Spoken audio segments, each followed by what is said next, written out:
let us start with a simple question. What is death? Well, it can be simply defined as the ending of life. But such a short definition hardly portrays the suffering and sadness it puts others through. No one knows the exact experience of death, as no one returns after it happens to them. But just what happens after one dies, though?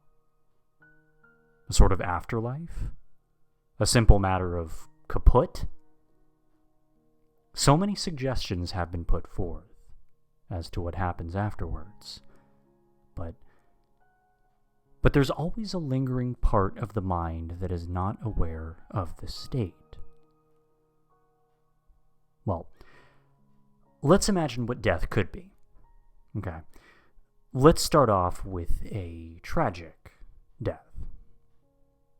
Someone who is shot or something of that sort. What if an average someone, is shot in an alleyway and is never heard from again? Let's imagine the criminal puts his or her body in an abandoned field. Does the body spend eternity staring into nothingness?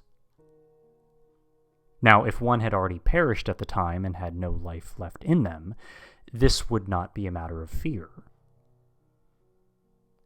But what if they still had life in them, only known to themselves? He or she would be trapped in a body that couldn't move, a spine that couldn't rise, bones, muscles, and joints that couldn't stretch.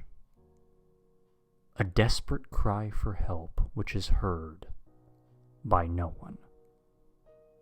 The body decomposes and the pain is felt, the pain of being turned into dirt and feeling your skin sink beneath the earth, becoming part of the field itself. Only thing is that this would happen over years. And imagine feeling your presence wash away. Imagine the feeling of a mouth that could speak, but couldn't physically move in the view of others. Lungs that breathed, but could not be heard. A beating heart that would cease to pump any blood. And this is just one example. I think it's agreed upon that death is most commonly peaceful, and does not usually occur in this manner. Now, what if someone were to just die a normal death, breathing a final breath and succumbing to an illness? Imagine the feeling of letting go of your family member's hand as you pass away. However, imagine being unaware of your death for a split second, and at this point, the person beside you begins to say your name in fear of the inevitable. Your name is repeated, and the voice sounds more alarmed with each repeat. And all you want to say is that you're okay.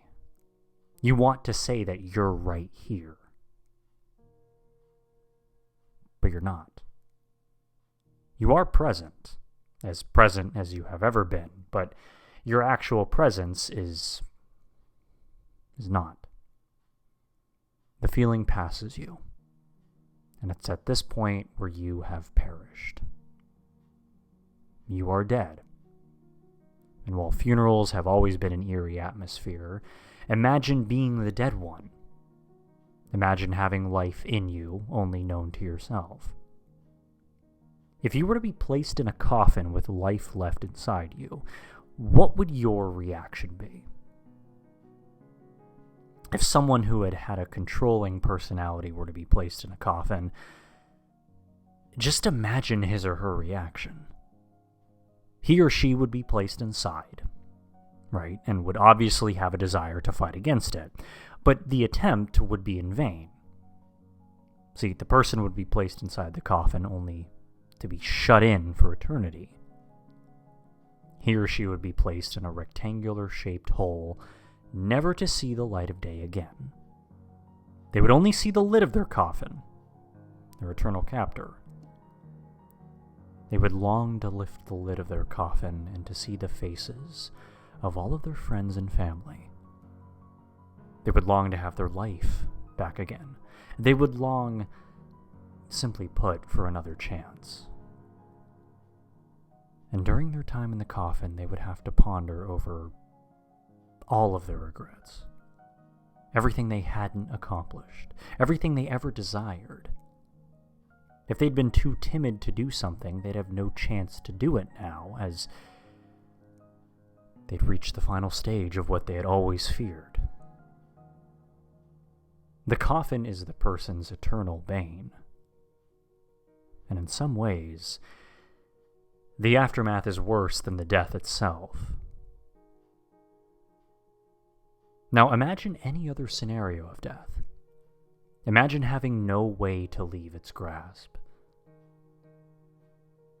Imagine the terror it would spread to your newly inactive mind.